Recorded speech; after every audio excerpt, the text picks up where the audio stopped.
This is Gyroscopic Precession, Part 7. At the end of Part 6, we were talking about the quarter circle graph. If we have shear stress on this y-axis and tensile stress on this x-axis, all these points along this quarter circle tell us how much of each we can have. If the shear stress is equal to the maximum shear stress allowed when no other stresses exist, in other words, if it's this amount, divided by the square root of 2, which would be this amount, then the allowable stress that's perpendicular to the shear stress, or this tensile stress, is also its maximum allowable when no other stresses exist, divided by the square root of 2, which is along this dotted line. So that point right there is 0.707, or about 71% of the max of that, and about 71% of the max of that.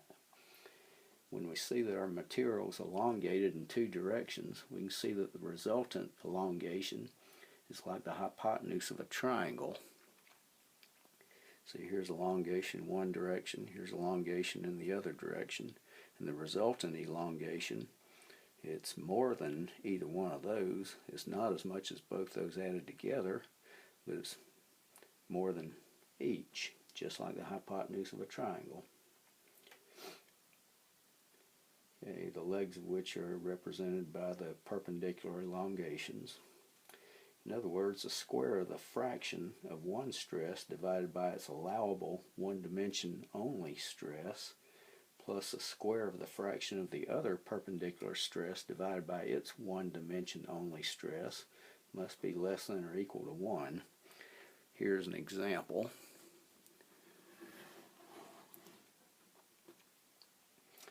Okay, if 15,000 psi shear stress is allowed when no other stresses exist, and 15,000 psi tensile stress is allowed when no other stresses exist,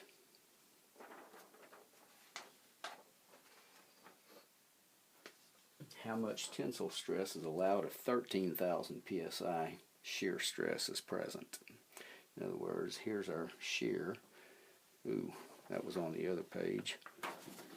Okay, remember, if this is where 15,000 mark is, but we really just have 13,000, well then how much tensile stress is allowed? Here's how we do the math on it.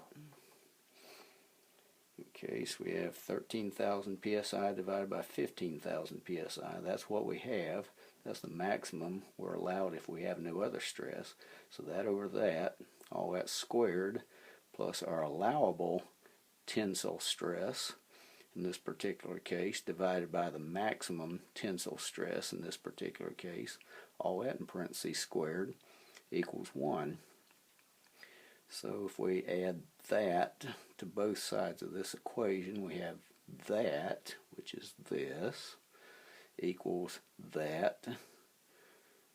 Oh, now we subtracted this from each side of the equation. Subtract that from that side, subtract it from this side, and you have 1 minus 13 over 15 squared. Okay, so now we take the square root of each side, and square root of all that squared is just that. The allowable tension, well, no, we haven't done that yet. What we did, getting from here to here, is we squared that and we squared that. That over that, all that in parentheses squared, is that squared over that squared. So we went ahead and did that, and then we multiplied each side of this equation by that squared. And since that square is on the bottom of this, multiplying all of this by that squared just gets rid of that, leaves us with that squared. So we have that squared equals all that times that squared. 15,000 squared times all that stuff there. Okay, now we take the square root of each side, and it gives us just simply this without the square mark in the parentheses around it. So our allowable tension in this particular case is the square root of all of this. So the square root of that times that squared. And when we crunch the numbers, we have our allowable tensile stress in this particular case is 7,400 83 pounds per square inch. In other words, if we're on this graph and that's 15,000, this is 15,000, we go to 13,000, we go over here, then we go down to 7483. We can conclude that when stresses exist in two perpendicular directions, we're on the safe side when we limit each of these stresses to 70.7%. In other words, if we stay within these dotted lines here, which is 1 over the square root of 2 of its one-dimensional allowable stress. As you may have guessed, when three stresses exist in three particular directions, each stress should be limited to 57.7%, which is 1 over the square root of 3 of its one-dimensional allowable stress.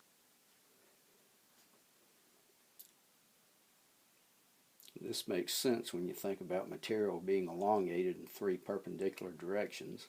If you start out at one point here and move 1 foot to the east, okay, this is east, that's west, north, south. We go 1 foot to the east, okay, and then we go 1 foot to the north, and then we go 1 foot up.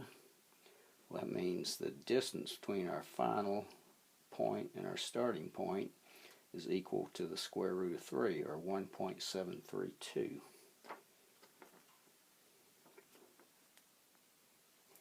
So if a material is elongated so that it's stressed to 100% of its one-dimensional allowable stress in one direction, 100% of its one-dimensional allowable stress in another perpendicular direction, and 100% of its one-dimensional allowable stress in the third perpendicular direction, the resulting stress will be 1.732 times what should be allowed in this particular case.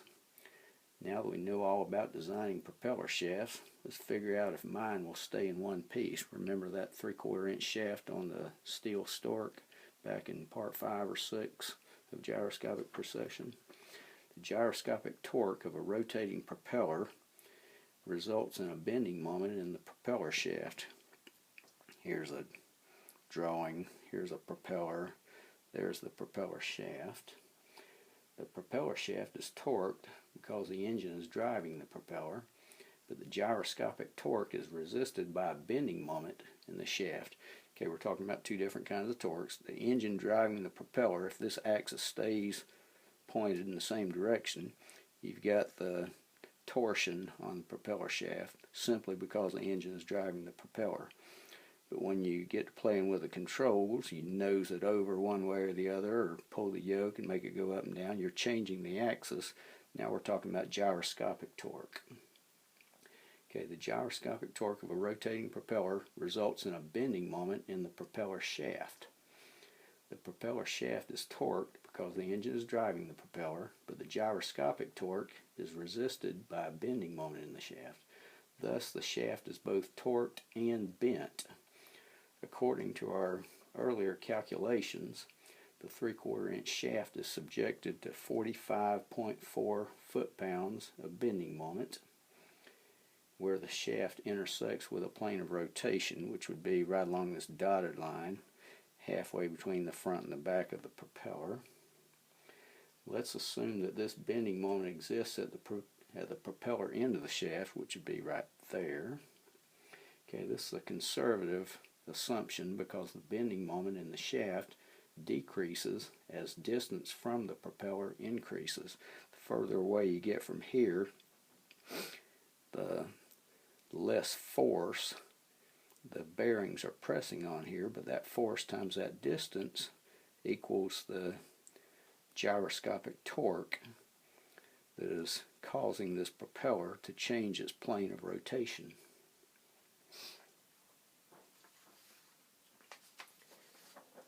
Okay, the suction modulus, Z, is the letter that we use.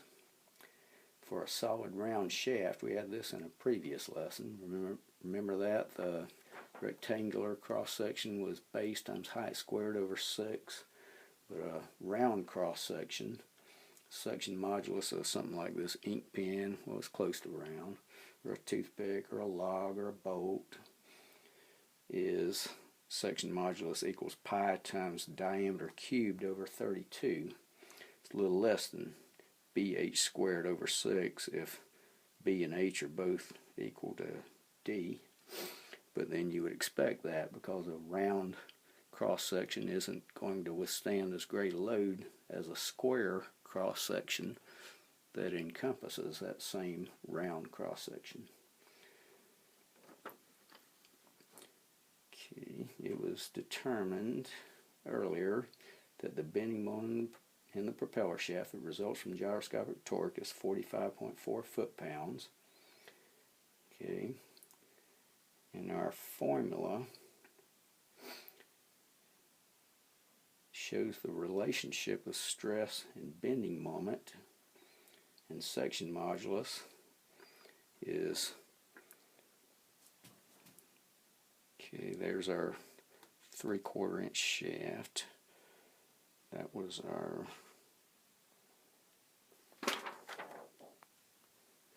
so when we use this formula and we use our 3/4 inch shaft, we replace that little d with 0.75 inch.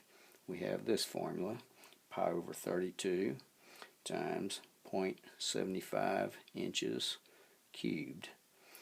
And when we crunch those numbers, do it in the calculator, you get 0.0414 inches cubed. It's our section modulus for this 3/4 inch propeller shaft. Okay, the stress in this shaft, which is being bent because of the gyroscopic torque, is equal to the moment divided by the section modulus. And the moment here, where the shaft meets the propeller, is equal to the gyroscopic torque. So we take our gyroscopic torque of 45.4 foot-pounds and we divide it by 0.0414 inches cubed. But we have to turn our feet-pounds into inch-pounds, so we multiply by 12 inches per foot, and that gives us 13,159 pounds per square inch. That's our stress in the propeller shaft. Actually, that 13,159 pounds per square inch is the stress in our propeller shaft, which is due to the gyroscopic torque on the shaft. We haven't calculated the stress in our propeller shaft, which is due to just simply the engine turning the propeller, the shear in the shaft. We'll do that in part 8. We're running low on time, so see you at part 8.